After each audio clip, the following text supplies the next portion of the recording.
politique ya mindoki et si to bundaki to bengana bango na mboka na biso mais ba côté la ki biso na kati ya politique ba tiki ba nyoka la bango na kati ya mboka. Président Mobutu abandé que se permettre même na meeting à lobby moi Mobutu vivant je ne serai jamais appelé ancien président ou ex-président.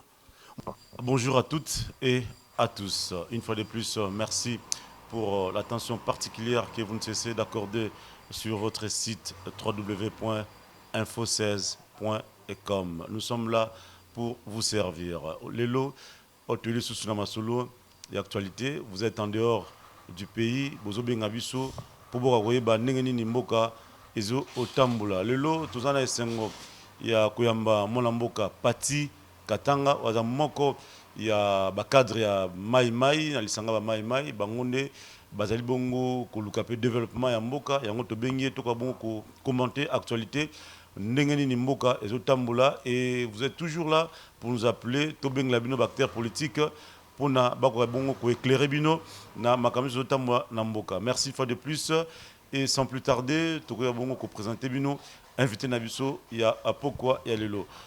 Bonsoir ou bonjour. C'est là partout dans le monde, Nabiso, Andeko Pati et Katanga. Bonjour. Il y a son Mikolegaki, tu es en Bakio, Ming Basepelaki, Nengi Monio, Nakati à site Nabiso www.info16, Autobonga Badbazo, s'abonner toujours, Nakati à site Wana, Mousso Abike, aux amons à Poto, Mokima Nayo, Oyanakin. Ah, Nalobaki na Mbalo il est kaki que oui, c'est vrai. On a passé Tananga Bingina Baninga Nanga Bazolandaka, kuna na poto. Après, tango ekomi bozoba ya mboka, tango ekomi ya baboto la biso mboka. Bampia Kebetio trop après bon. Te, ezaki pona mpia kate parce que bao bazolandanga bayebi nga les ingénieurs de formation, nazaki na musala pe ya kitoko, bafuta nga pe kitoko. Mais nazaki trop attaché na mboka, tango toyokaki ke ekomi ya maroboto la biso ba mboka.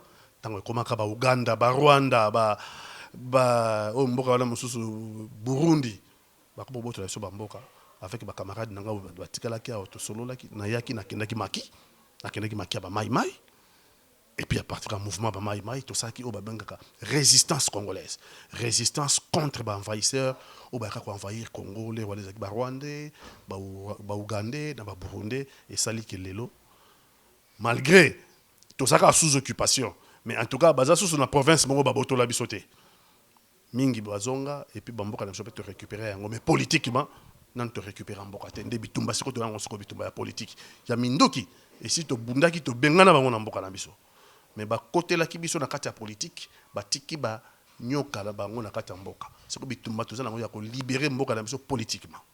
Yaso ndiko Pati Katanga toloba makambole kana Uvira donc bino ba mai so ba mai bato babika ke batabitumba ba rebelle bobomaka bato lelo pe na Uvira moto za kopela toujours ba mai baza ba rebelle te ba mai baza ba résistant na kanisi bandeko bazolandanga ba bien l'air France ezaka occupé na 1900 na guerre il y a 1940-45 ezaka surtout guerre il y a 39-45 alors moto akomaka président plus tard c'est Charles de Gaulle moto a organisé la résistance française à partir de Londres, alors qu'on dirigeait résistance à partir de la France, pour n'avoir pas allemand, ou bien occuper bango. Bisopé ba mai, to s'inspira kaka na résistance française. Là, tant qu'on peut te voir qu'on a occupé on a ba Rwandais, boyebi yango kala mingité, na ba Ougandais, na ba Burundais. Bisopé ba mai to s'organiser qui to sali résistance. Donc ba mai to ça mouvement de résistance. To ça mouvement rebelle pour to occuper de boto lamboka la biso to ça ba congolais. To ça mouvement de résistance pour na to bengana banguna o bazoya pour na ba boto la biso mboka. Nde yango wana to telema to bunda contre ba Rwandais, to bunda contre ba Burundais, to bunda contre ba Ougandais pour na to bengana bango na nord Kivu. Makambo na Uvira na zona katite. Bino ba mai pour il y a plusieurs types de mai on les a binota.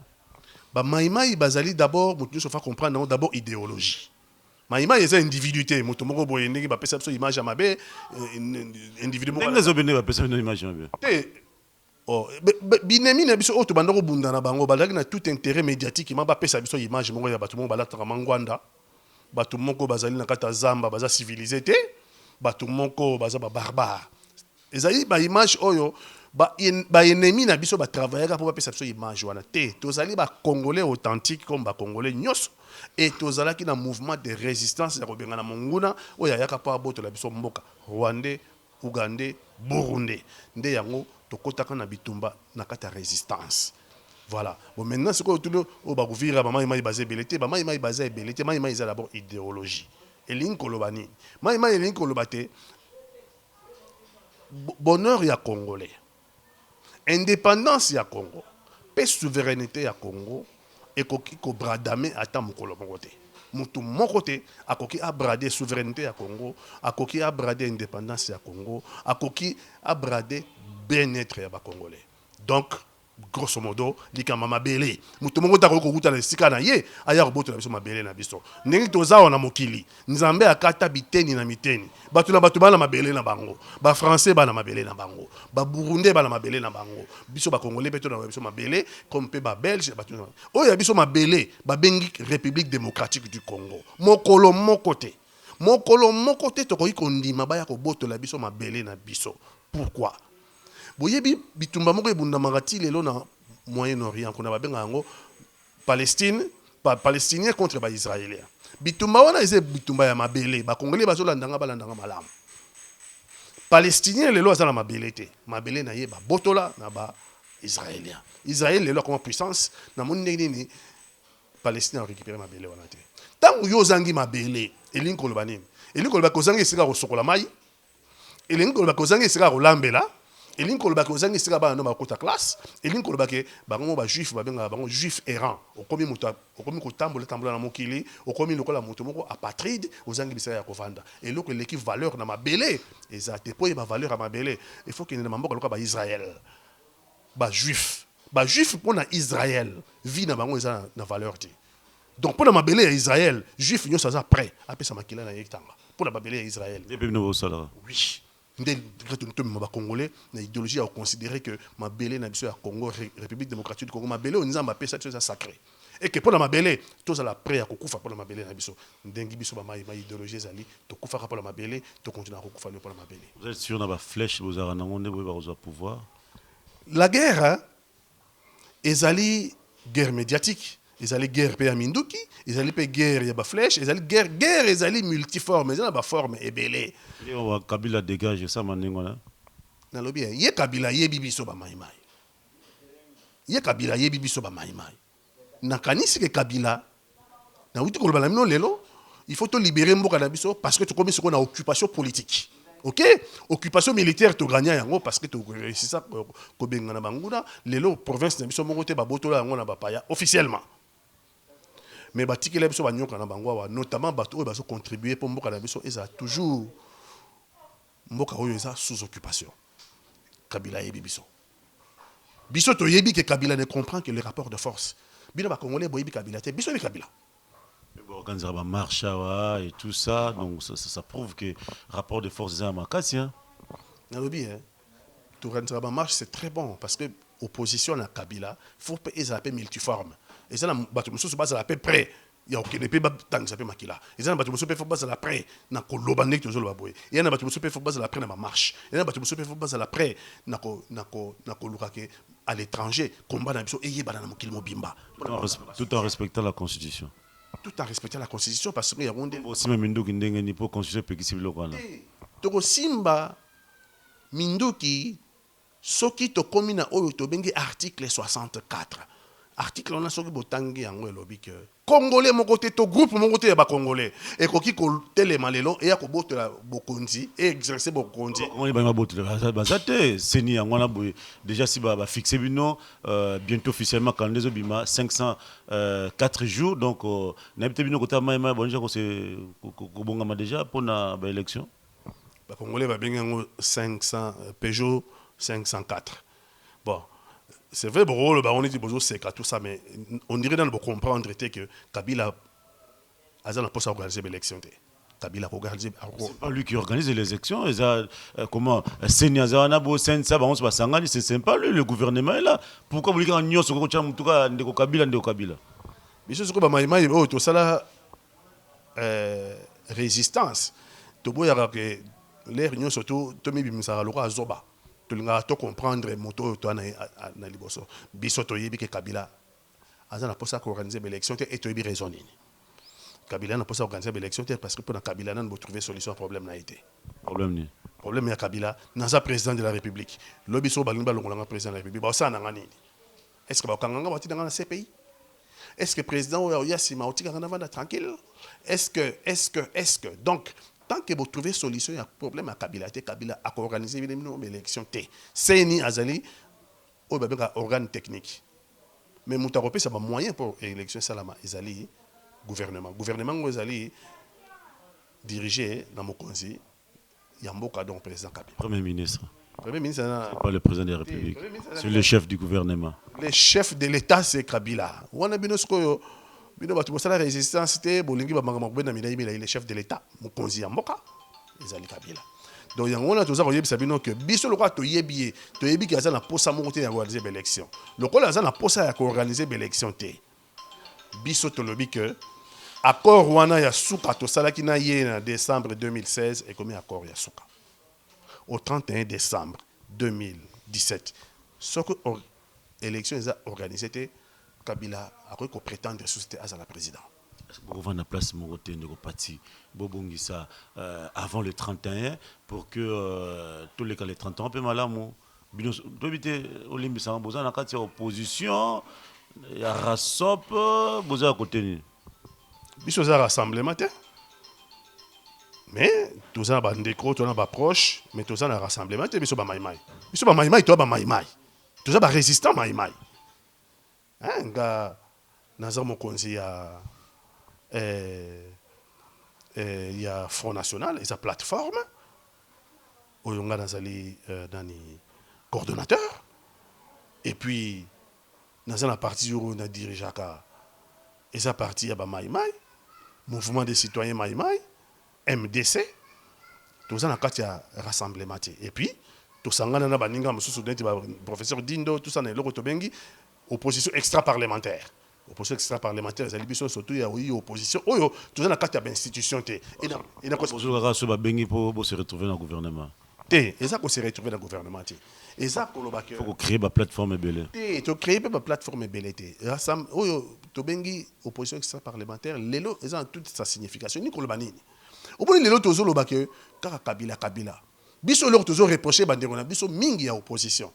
Oyo basala résistance te le roi biso c'est que tout le monde a besoin de jouer jeu clarté na ko bisa bonene ni lelo ba institution nyoso et c'est mandat Kabila mandé sili Sénat mandé c'est sila Assemblée nationale mandé sili mais au komona na ba institution wana ozana ba député ya opposition ozana ba sénateur ya opposition ba kendaka ti lelo ko sa musala ko kota na ba institution wana bazo futa bango elinko lo banini tout ça na pena batote surtout le Kabila mandé sili mais bino bandeko na biso bolobi boza opposition bino bandeko na biso bolobi bozali na kati opposition mais bozo ke lukani na Sénat wana mandé c'est sila bozo ke lukani na Assemblée nationale le mandé c'est sila mais en d'autres termes opposition dans la poche à Kabila te ngana lobi te ko opposition na poche à Kabila na lobi ko opposition ya ba o ba sala résistance te le quoi biso baza na problème ya ngwana biso jouer ya pouvoir une partie bazo jouer jeu wana parce que soki lelo ba député ya opposition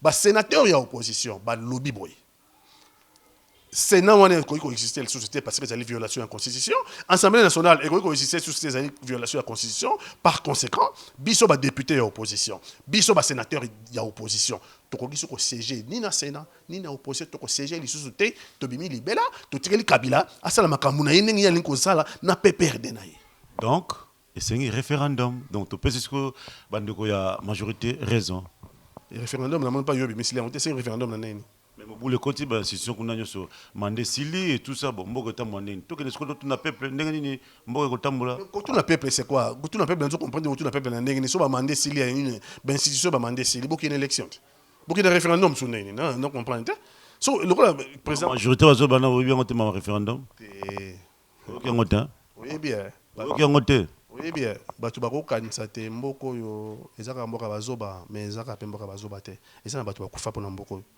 ezana batu bakufa batangisa makila na bango notamment dans la résistance maimai bazo tala biso bisaka bazali Parce que nous croyons à la réincarnation. Tu sais que bande ko na biso ba kufa la mboka baza quelque part nzamba pesa ba au moins ilo de paix ba vanda batala biso. To se comporter quand loka bazo baté. Ce qui mandat président de la République est sili. Pour ne pas remplacer le président de la République Moussous, bon ça l'élection. Si on député mandé sili. Pour ne pas député Moussous, bon ça l'élection. Pour sénateur la même chose, bon ça l'élection. Et comme on référendum na nini. Un référendum parce que ça va on ça que ba ko vendre sa Kabila président à vie. Il faut dire les choses. Problème là bon référendum parce que ba on va ça que bah ça le référendum va vendre sa Kabila président à vie. Mais conseil dans ce pays ça bango.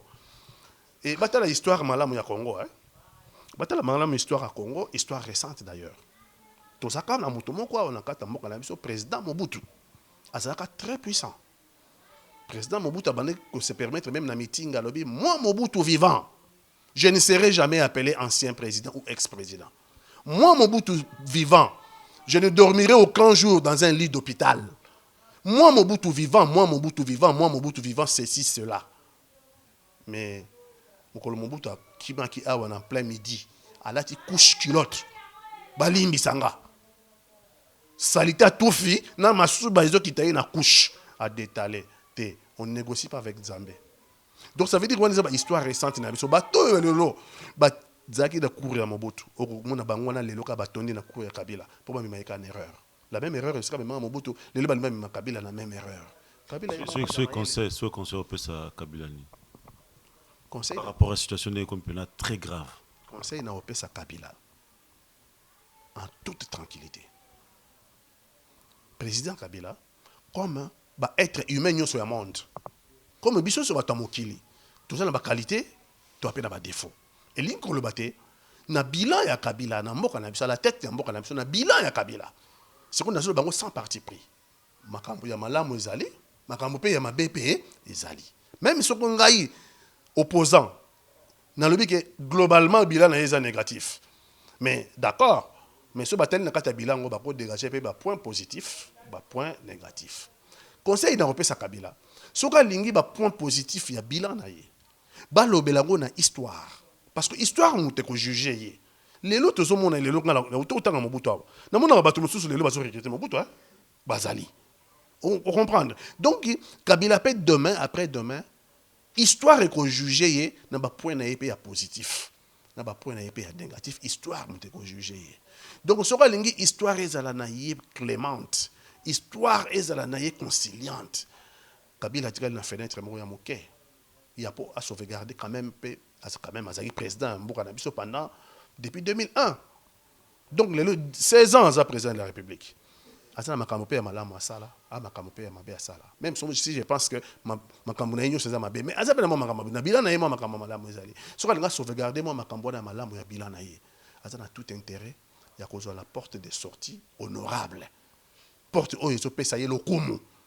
Porte oyo ezopesa ye lokumu porte ngazani o ba congolais balingi a démissionné Congo na minute fa démissionner Karabe a permettre Congo et ça l'élection a démissionné a permettre Congo a kena élection Congo ça élection et pour la président Moussous et pour na ba sénateur na ba député un jour peut-être dans 5 ans peut-être dans 10 ans Kabila a balbi azana no jeune na âge naï botama 1971 même si tu es pas botamate mais tous au bango bazo biso même si on va changer un jour balbi botam 1971 ce que c'est 1971 ti lelo au moment que azana 46 ans na 46 ans encore on attend il y a vivre longtemps à quoi qu'on appelle les sous candidat président de la République ce qu'a eu la porte de sortie la petite fenêtre où etikal na ya moké où est qu'on honoré ce qu'a eu fenêtre wana ya kobima Congo ça la élection Congo ko ya na bitumbate Congo sa président Moussous to ko vendre na mboka ki bien tout ça là musala il y a développement ya Congo voilà tous en abino bande ko solanda biso à travers le monde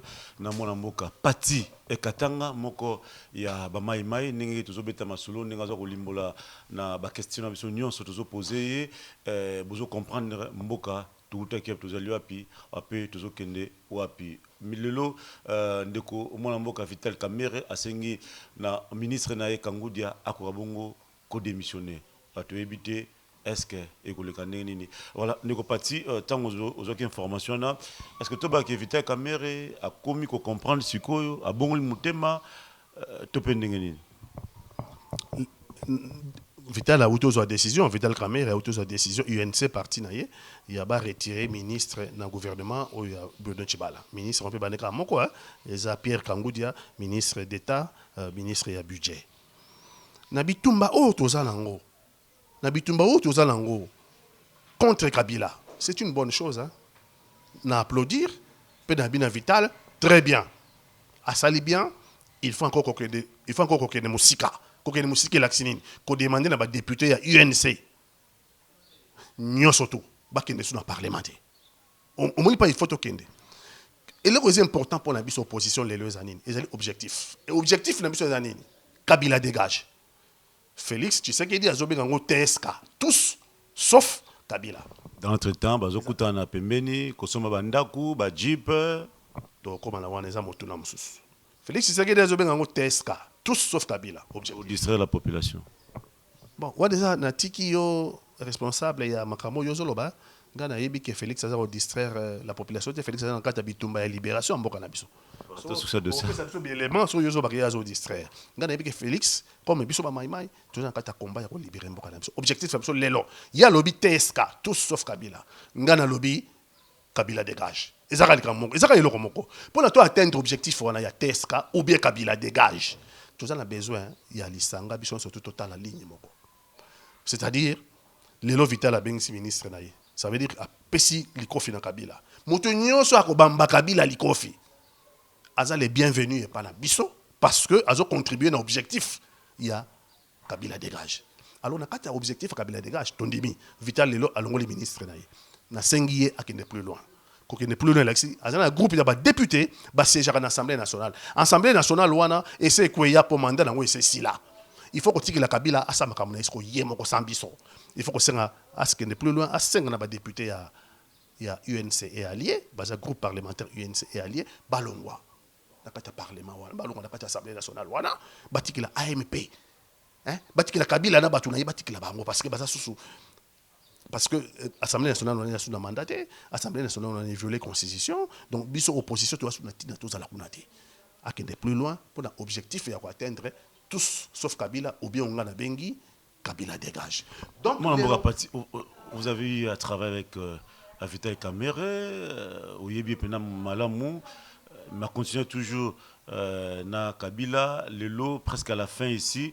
Comme il vanté ba mérite tu as ministre n'est qu'à moko donc le bélo moko ça ne représente absolument rien le vice-ministre est là bon va faire continuer biso lelo hein to kota la polémique au bino bozolo ki la bisoté et là on est peuple congolais au senga biso tous à la moko ngoelaxinine et l'accident que to longa ba parti na biso to ngana ba idéologie na biso le troma olanda mutu na sima non peuple congolais lo ba biso tous à la moko c'est-à-dire pour na kubenga na Kabila dans l'objectif objectif na biso nini lelo ten Kabila mandé c'est là il faut à Longwa le 31 décembre à ko sa sous président de la République Félix Abegango to Longwete to comment on a autour to Longwete na répondre yo donc mutu nyonso oyo roya na bitumba on a ya ko atteindre objectif pona Kabila dégage pona objectif on a mutu nyonso akoya na bitumba on a les bienvenus ata lobi azaki zabolo ata lobi azaki ange ata lobi azaki archange soko lelo ayobi ke ten ngai etumba langa lelo ekomi TSK tout sauf Kabila ou bien Kabila dégage au 31 décembre aza les bienvenus par la biso ne ba olenga ko bazaki ki ba distraire bino a du pouvoir nae donc biyamba yamba bozara fulu na opposition lelo objectif ezalité ata ye olenga koyi toyebika royate mais soko lelo olenga koyi ndenge bazobenga mais bokolo toki bakamo bebana na camarade na ye Chibalati tout ça kango depuis basaki évaluation na bango na tomoniki olenga koyi na signature et le na li feloti et koyi na mabele donc signature monene mais so botali ba papier wana signé na parafé évaluation na acheka paraf eza signature te donc yeboka ko expliquer ba pour na nini ngala comprendre que zanine bango na bango bakomo bundati bino comprendre te bango déjà donc bango déjà bako bunda bango déjà c'est bando beba donc sur le plan juridique document na valeur te ah mais document sans signature te mais enfin bon de toute façon hein, même sur le plan juridique même sur le plan politique sur le plan et l'on peut toujours reconnaître Bangonte toujours reconnaître Bangonte c'est ça wana ya Kabila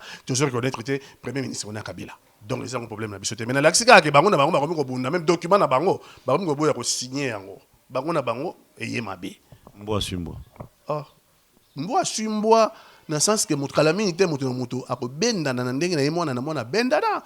Mais toi qui peut même dans la majorité, il semblerait que Kalami peut être en sort bendana. C'est ça solo. Ah, je sais pas ça information mais faut pas benda na. Pour calami était tout sauf Kabila et Tchama 9 ou bien on a bengi Kabila dégage. Mais Batuming Baba Caméléon, Balimba s'est retrouvé par Nabiso parce que Magamba Sigali Reoya, Soroyo. Magamba Sigali en d'autres. Ah, Magamba Sigali. Oui, et quoi ça on peine d'autres, mais sur l'autre en d'autres qui toko. Sur l'amour qui est aux appels et sengwa. Aux arabes, bateau baibioté, tu as eu à gérer, Santos Anongozagi, Anenge Mususu. Et ça repasse, c'était. Et ça n'a pas si dans des nga, ce qui est important pour la c'est important nga. Nazaki na santé des nga toujours en bonne santé. Nazaki na oui, nazaki gérer, bon, nazaki gérer. Nga na kendaki ba dialogue nyoso hein. Ba congolais faut ba yeba. Na kendaki pour l'accès que les l'opéra détermination c'est objectif. Kabila dégage. Pour ba tout ça ba trop ça dialogue musu souté. Mais nga na kendaki délégué de l'opposition à la concertation nationale. Nga Pati Katanga. Délégué de l'opposition à la concertation nationale. La Constitution nationale de Bimsi ba résolution. Kabila a respecté. Délégué de l'opposition dans le dialogue, il y a cité de l'OIA. Ndé rozo ba camarade dans Vital, boza ko to keneng na Vital. On peut besoin péter. La cité de l'OIA. Bon besoin péter. La cité to kendela imbongote. Nembo mais ba tribe bino. To continuer. Ba décision to zo ki pe. Mboka matata tribe bino. Décision to zo ki pe kuna na nini kuna. Na cité de l'OIA, Kabila a respecté ngote. To kena 5 ans. Tout solo li surtout ba décision Kabila respecté. Na yebite que ce que Kabila respecté ni. Nous on a convaincu que Kabila est prêt à respecter rien du tout. Voilà, tozoko bana mboka Pati Katanga bozoka ndazoloba. Donc Moulanya Pembe tata mapasa donc sans embâche azo expliquer biso situation sur les kanakati mboka et puis tozoko kende ko chiter na kati ya masona biso pourquoi lelo mais tout le appelé kamotel bongo arrivé au mboka Jacob Zuma azaki awa na RDC tozoko kende et puis ambassadrice des États-Unis Nikki azako yape awa tu éviter mboka Pati. Est-ce que ça va trouver solution? Comment vous jugez déplacement sur grande personnalité en RDC? Est-ce que ça peut trouver solution? Et solution peut aux Zongo? Bah Congolais faut pas que bateau dans bateau bazoya a on a Congo. Un d'abord bazoya la pas intérêt dans bango. Et puis des deux bazoya na ba solution moko eza ba solution moko eza différente. Liboso d'abord to bana bani Zuma, to bana africain. Africain mutazo benga bango Kabila. Kabila pourquoi zo benga bango? Dans le sens que bango africain va convaincre la communauté internationale que problème à Congo est en Afrique, botika biso Afrique doit trouver solution na biso. Ndeti na bazuma bazoya, ndeti na bakendela ki Brazzaville, ndeti na zoma na ba réunion à CIGR na Brazzaville dans le but de convaincre la communauté internationale que le problème est à Congo démocratique. Et ça problème il y a africain. Il faut que les Africains trouver solution là-bas. Zoom n'est plus loin puisque Azoïb ça Obama. Pardon, Azoïb ça Trump. Azoïb banaye que Bobouma Kadhafi au lieu de trouver solution en Afrique, Bobouma Kadhafi. Lelo Bobouma Kadhafi, lelo Libye est comment on a problème. Lelo Libye est comment on a problème. Donc ça veut dire que Bobouma Kadhafi so botika biso africain tout ça qui solution. Ne lelo Libye na problème. Mon argument au Zoom Azoïb on a de 10 à son et pas. Il y a la communauté internationale. Balingi batika Congo. Soutenir la dictature à Kabila. Soutenir Kabila. La dictature. Oui. Mais entre bango c'est la solidarité, non? Bah tu comprends, nous tout le bango té. Bah c'est retrouver la solidarité à bango ya bato Afrique ou bango la bango marche à rater. Solidarité dans le mal. Oui, n'est-ce pas Mugabe. Donc, bino mo moni sasungo so bamba na Brazza. Hein? Forcing. Bon, on est allé bango référendum, pour on est allé bango bien affilé, azu mandat msusu. Bazon va aider Kabila pour ça la paix bongo. Africain. Bazon va aider Kabila pour ça la paix bongo. Ils ne viennent pas ici pour nous aider sur la démocratie, pour fonctionner tout en belle élection. Bazon va aider Kabila isa bongo. C'est-à-dire pas convaincre la communauté internationale que boutique bongo ça ka élection. Ata 504 jours on a un Peugeot 504. Ata Peugeot 504 on a justifié parce que techniquement Congo ça nous prêter. Techniquement Congo ça nous prêter boutique bongo va se préparer techniquement pour la élection en faveur de Kabila. Parce que le temps, un jour il y a plus dans le pouvoir à Kabila. Ils sont toujours en faveur à Kabila. Pour la solidarité, parce que Zouma a un intérêt. Zouma a un intérêt qu'on a besoin dans le Congo central, bagage à Inga, Inga 3. bango bazo ba marché na ba concession minière Zuma na famille na ina mwasi na yo rezaki président de l'Union africaine baza na ba intérêt mingi na Congo. Donc ils ont intérêt à ce que Kabila continue pour bien intérêt na bango ne continue. Problème na bango pa peuple congolais. Or biso tout ça na bitumba ya développement pour la Congo. Voilà la solution à l'Africain, bazo pour maintenir Kabila au pouvoir. Et puis, il y a une solution, il y a la communauté internationale, on lui dit qui allait à Koya. On lui dit qui allait à Koya, vous avez 7 sénateurs américains. Bango bazo yo kabiso opposition. Bango batangi constitution congolaise. Bayebi que Kabila mandé si là. Bayebi que Congo est un état failli. Un état failli l'exil. Mais mboka boke Koya, ce que c'est dans le domaine privé Congo on dit si ba on a liquidation judiciaire, incapable de gérer les poubelles. Donc, nous sommes na libanda na Kinshasa, talani ba poubelle, mboka bon incapable de gérer ba poubelle. Boye bisaka ba gérer ba tout kolonini, pour gérer ba diamant ba or mon kolonini. Donc, communauté internationale a que nous sommes Congo est un pays en faillite. Un pays en faillite, il faut que nous créions une solution. Na quatre ba solution on a basé sur opposition, ba tangi constitution na biso ba non, solution na bango faut ba kende na ba élection, ba élire ba président na bango ya sika, na ba député tout ça pour na ba bandela bango ya sika. Mais bah constater que difficulté à l'élection ils allaient pour Kabila mutazo l'élection d'où bango bazo yo kabiso batangi pe constitution congolaise ba komi pe ko chape pression on les alliés que bado sebele na makambo na biso baza ko sala ingérence non ba sala ingérence est-ce que sur ba rappeler biso que constitution na bino lobby que président de la république a ça plus de 2 mandats ba sala ingérence batangi ka constitution na biso ba rappeler président de la république est-ce que sur ba moni ba bindido ba tambola na mboka na biso na ba diplomate mususu ata ba to moni ba tomona ba poubelle na ba kwenye sorti na ba matonge ba poubelle tondi na ba bandal na ville poubelle tondi. C'est qu'on se va rappeler à 0 mètre de l'hôtel de ville. À 0 mètre de l'hôtel de ville, poubelle est tombée. C'est qu'on va rappeler mais Bozambo est incapable de gérer les poubelles. Voilà, s'ingérer, c'est l'ingérence. Va rappeler sur la réalité des choses. Donc, Yango Bazoya Waniki allait dans le sens, il y a une pression que Congo a de faire les élections, que Kabila comprendre que. Mais hier, il y a une pression que le 31 décembre, c'est pratiquement impossible. Mais impossible, on a compris que c'est pratiquement impossible. Il y a la résistance. Les Rwandais, ils ont jamais Barobima na Bukavu. Mais les Rwandais, ils ont un massacre grave. Les Bamboka ba ouvrir, les Bamboka ba mwenga, ba kunda ba si vivant. Les relations internationales, elles sont régies par des intérêts. Ce que les Congo, c'est pas moi, Karine P. à Diama, il y a mine, tout ça, c'est tout. Pour l'intérêt de fonctionner. Il faut que Congo soit en paix, Congo soit en développement, Congo soit en bonne gestion. Vous, l'opposition, vous comptez dans la communauté internationale. Dans le temps, tout ça qui est résistance, la communauté internationale, elle est à l'interne. Vous pensez qu'il y a une résistance à Miké de Kabila au Kende? Botika ko sous-estimer les Congolais. Les Congolais ont besoin d'indépendance. Les Congolais ont il y a des distractions comme Félix Tshisekedi, Lubumbashi, Bakangi Bana Batopamba, et puis bon, il y a des à l'aise. Distraction et distraction. Mobutu parle au Bongo. Le problème, c'est que tu as une mémoire courte. Tout ça qui n'a pas comme Mobutu, il disait la même chose. Opposition Zakaba Osaka aventure. Opposition Zakaba Osaka distraction. Timo Kolomosu soit là, dit couche qui l'autre na midi à Kimimboka. À quoi Okufa Bakundi na Mboka Bapaya. Ça veut dire que au lieu de toute la histoire, biso ba Congolais tu la mémoire trop courte. Il faut toute la histoire. Qu'on traiter biso ndenge balingi.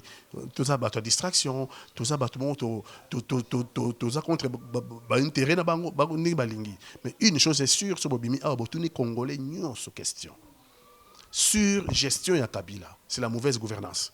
Mauvaise gouvernance ya Kabila, et tini que mandat na esili, et tini que ba libérer mboka, ba tumusus ba yokamba mboka pour na développement ya mboka na biso. Ce qui ya boyi, ndengi yozolo ba ke les 31 et le côté. Dans le but na yoka ke on le rappelle les 31 l'opé samité. Dans le but na yoka ke bobo santé que ba Congolais besoin indépendance contre l'ordre colonial. Bobo santé ba Congolais ba bengana Mobutu awana en plein midi et en couche culotte. Bobo santé un certain 19 janvier 2015. Bobo santé un certain 19 janvier 2015 to télémagé na kati ya ville awa ba yeko senga biso pardon 5 jours après ba retirer loi o ba neko le kana parlement. Donc ba Congolais baza prêt pour na mboka na bango et nazo senga bango ba considérer que mabele na bango est sacré et que moto mota ko botu la bango mabele na bango. Mot de la fin. Mot de la fin l'inko lobate na sengi na opposition mobimba. Ndengi tozo ka peuple congolais azoloba.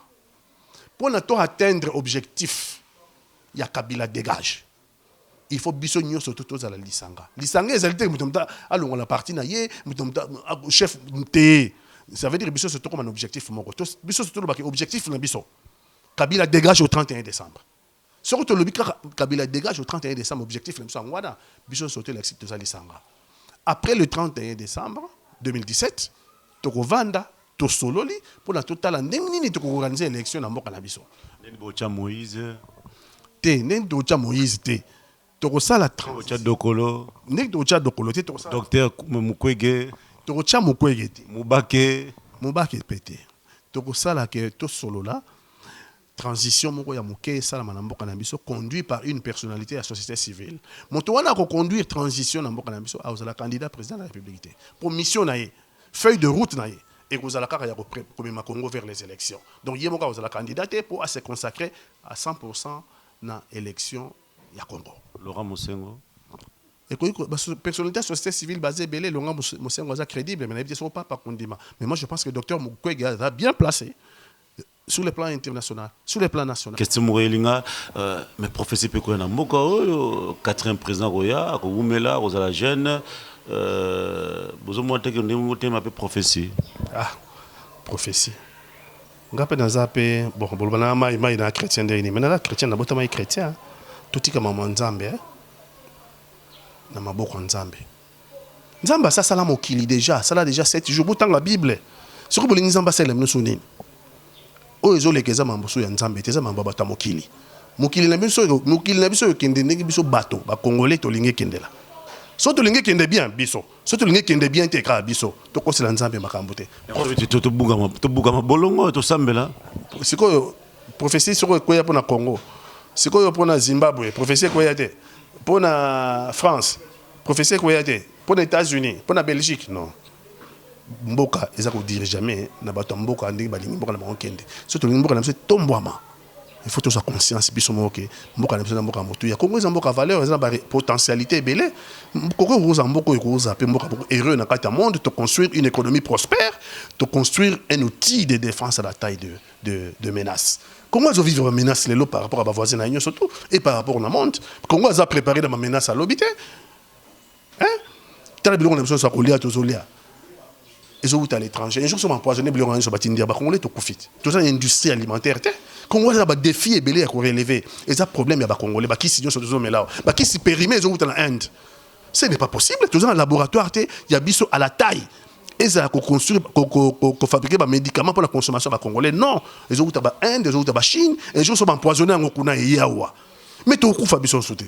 Kasi ce rabino ba politique toujours exemple du Rwanda mboka muke neto benga mboka muke mais na gestion na développement bazam ne ko le kapso vous pensez que na made soit pas moi qui tourba sala rande ba ko faire développer mboka na bango ndengana pourquoi pas nous les Congolais toujours au trompe son côté na opposition au besoin d'approcher Kabila bozo banabiso ndé yango comme si Rwanda na prospérité Rwanda za nango lelo au fait Rwanda sali o ba benga na français la rapine Rwanda rapiné Congo Rwanda, arabe. Olobi bien quand on m'a dit sur na bango wana, yango ba ko na prospérité ba nango wana te. Ba bitumba nyonso bomona ki depuis 1994 ti lelo. Ba sali biso rapine. Ça veut dire ba yeko zwa biloko o ya biso. Ba memi on pa na bango. Lelo ba ko premier producteur ya coltan. Ba lelo ba comment ba produire or, ba comment produire diamant, mais bango na mboka na bango diamant ezate or ezate coltan ezate ba matière mususu ya ba matière précieuse mususu ezate o ba lelo ba oteka. Et là c'est que ba yaki ko rapiner biso, ba yena armée, ba lever une armée, ba chemindu ki liboso, ba yiko soumettre biso. Tant ba yiko soumettre biso, ba yibi biso de quantité ba ki ba sali réserve pas na bango. Si quand il y a quantité, bah ça les réserve pas na bango, il y a quoi et comme si bango prospère, il est là la prospérité wana. Et l'incolo banini.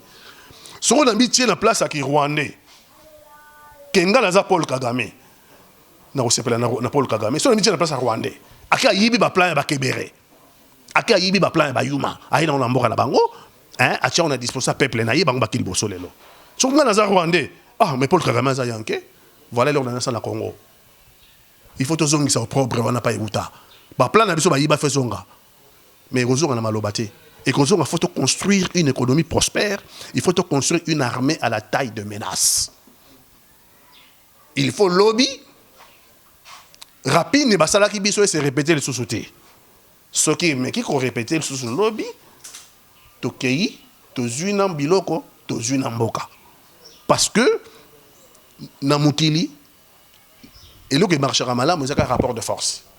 Ce qu'on rapport de force est zaté, bah qu'on soumettre bien.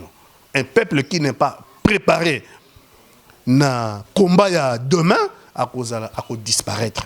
Na rythme autre chose qui na Congo, incapable à gérer poubelle. Je crains que toujours qu'on est droit vers le mur, c'est-à-dire que toujours qu'on est vers la disparition du Congo. Mais disparition pourquoi? C'est-à-dire que et aussi la cara dans 2 ans, 3 ans, une disparition peut être programmée pendant des siècles. Ce que biso to bundi le loté, bako qu'on a biso bako reprocher biso minki. Ça veut dire que nous n'avons rien fait pour les générations futures. Voilà combat nanga. Combat nanga lelo ya maimai. Ezali pour les générations futures. Eza pour nangate, eza pour na bana nangate. Mais eza pour na bana ya bana nanga. Qu'est-ce qu'ils vont dire de nous? Bana ya bana na biso. Qu'est-ce qu'ils vont dire de nous? Tolobaki totanga na ba grande université na Paris, tolobaki totanga ba grande université na Washington, tolobaki totanga ba grande université na Grande-Bretagne na Londres. Alors que mboka na biso bazo boto lango na bato baza mayele te. Ça veut dire que biso to ba bololé ba koko na biso ba benga biso ba bololé. Voilà mon combat lelo pour que ba koko na biso lobby okuna ba benga biso te que tozaki ba bololé, que biso to ba bololé. Combat nanga c'est Kabila dégage. Au 31 décembre Kabila dégage et il doit dégager. Ce que Kabila dégage, ça veut dire que le Congo va courir les risques il y a qu'on disparaître. Merci beaucoup, Ndeko Pati, Nandingo Dimaki, Kopesa Makanisi. Merci également au frère Richard Madeka depuis Londres. Donc, un message à Sinatine là qui est autant en Gonyoso, je crois que vous avez mal mingi Koleka, même si as politicien, mais moi, Motepe, ils ont habité dans Gonyoso, à travers le monde. Ah, Bandeko Damana Kobo Salante, basé belé trop. Bana mai nanga basé belé. Ba master, ba vieux nangai, ba petit nangai, basé belé à travers le monde. Moi ina tanga bangonyo sezate pour ba msusu na yibiki ba komati ba côté kuna Australie, ba Nouvelle-Zélande. Côté boza kuna na yibiki malili la makasi. Mais bo tenir kaka parce que biso koto to sala ki option. Biso koto to sala ki option, ya rebunda sur le terrain. Bino pe bo bundaka. Bino pe bo bundaka parce que apport na bino ezali nécessaire. Na rappel rabino kaka que Israël batu ba libéraka yango Israël bino mo boyebi na dernière guerre mondiale batumbaka ba Yuda mais lelo Israël est comme puissance grâce à diaspora naï Israël est comme puissance ya monene grâce à diaspora naï total I24 neti biso na Congo au football ma te so funu télévision I24 télévision ba israélien ba tout ça la propagande ya mboka na bango kitoko et puis mboka yeso ki ne pe liboso mboka wana Israël ezaki construit na diaspora naï. Et ce qui est fait en Israël, l'obi pe na Congo toko salamo, ce n'est pas impossible. Pas na yebi ba congolais ba na mai tout côté vous allez. Motema na bino 40 toto banka, ne masa nganya ka bana lo. Toto banka. Na garib na master. Master ngai, c'est mon ami. Donc Velanga, Adrien, mais boumona na nganya tous ensemble. Donc toto ba vieux baba yanka. Toto banka donc ma belé ba koko. Na yebi que côté bozali. Même soko zala kana Papouasie Nouvelle-Guinée. Nous autres des aguna. Mutema non. Nantoto banka. Et le baka drien mon bel libongo. 10 serveurs senyakos. Toto banka. Ma belé ya banka. Ato za na Papouasie Nouvelle-Guinée mutema non na ibeza na Congo. Donc bisope o ba israélien ba construire lobby lelo ba construire Israël bisope Congo diaspora tous en bino besoin parce que to construire bien mboka na biso. Donc il faut une synergie. Synergie à bino diaspora. Na biso ba tondima à l'intérieur à toi affronter Kabila. Synergie wana mi balé ndeko salake lobby to libérer mboka na biso lobby to seka. Lobby la nouvelle Papouasie Nouvelle-Guinée yoro bamboka Papouasie Nouvelle-Guinée. Na ibi boza kune belé mais nous autres ezakuna mutema na Congo. Londres, Paris, Bruxelles, Allemagne, kuna kutolo bate. Na pisi bino sombota trop. Mingi kala, mais na bunda akoto. Na bunda akoto. De temps en temps, na beta moi tourne à Paris, il y a moi quelques jours na replié, mais na vandaka. Parce que là il faut te libérer mboka oyo et tout ça na besoin na bino diaspora. Merci Ming Bandeko. Merci Ndeko Pati Katanga moko yaba mai ndenga ndimaki ko pesa biso makanisi na ye. Je crois que tokozwaka ye ndenge bobengaki biso yango to ba pe tozongisa ye kozama meko kima pe biso te na okima te yo so bengisi nga bon so bana mai basengi Yo senga si na ye bon monotonie peut boye pour tous opposition zebele to boye mutu opposition parce que ba mingi bina bata pouvoir na benga ba kimara moko ka ba chrétien ba kimara na bango te bango ba argumenter mais nazo ba pona bango te nazo opposition zebele bango te bango ba oyate ba yako lobani mais to ba bina na yamba bande comme baka ba bi ke rassemblement kufa de pepe tiseke la kufa bon pour la soki to ba ma bango bon na yebite ako gagner nini soka le bi rassemblement ikufa Tshisekedi akufa rassemblement na yebite fallait botu na zo gagner nini au monte comme ça la Jacques Kabila loka vechichi akufa yobi mubake mutalabi bongo na émission na yo ke loka Tshisekedi na matinée politique loka Tshisekedi akufa rassemblement pe kufa Valentin Amistalanga na lingi awa ko kota na polémique na yete mais ce n'est pas Valentin on a yebaki oyo Valentin on a yebaye wana te mais na lingi otu na question moko tant ya azolo baki Tshisekedi akufa rassemblement pe kufa ye Valentin Mobaki azo gagner nini est-ce que n'est-ce pas que adosa la neige ya Kabila mais je ya Kabila kalami ntezo suka nangote ça se Jacques Kabila ndé ça Jacques Kabila kolba rassemblement kufa pourquoi rassemblement kufa c'est la vérité puisque batona bosangana qui autour ya Tshisekedi mais pas autour d'une idéologie d'une philosophie d'une pensée zagité la ngota individu kufi nyo se pesili Tshisekedi azaki tous là au même moment au lobby que bosangana autour ya Tshisekedi bozaki na idéologie te même mais Tshisekedi azaki une personne azaki idéologie azaki courant de pensée Tshisekedi c'était un tout le maître est mort vive le maître le roi est mort vive le roi parce que ba petit roi tobimi ebele Kabila a dormi tranquille avec Tshisekedi na l'ère on est toujours la vie à lobani non Kabila lelo azangi muta loba obote Kabila lelo na objectif ya Kabila dégage le 31 décembre 2017 Kabila zangi muta négocier na hier na minute on est dans l'ère via laki l'ère on est toujours la vie mais via le journée mais via le bininho mot d'ordre pas à vitoza le mot d'ordre ça veut dire que le roi est mort vive le roi ba petit roi télé toza ebele c'est quoi mot ça mot d'ordre d'azate pour mot d'ordre zaka moko Kabila dégage au 31 décembre. Merci Botika Malamu de Tokutani la prochaine numéro bye.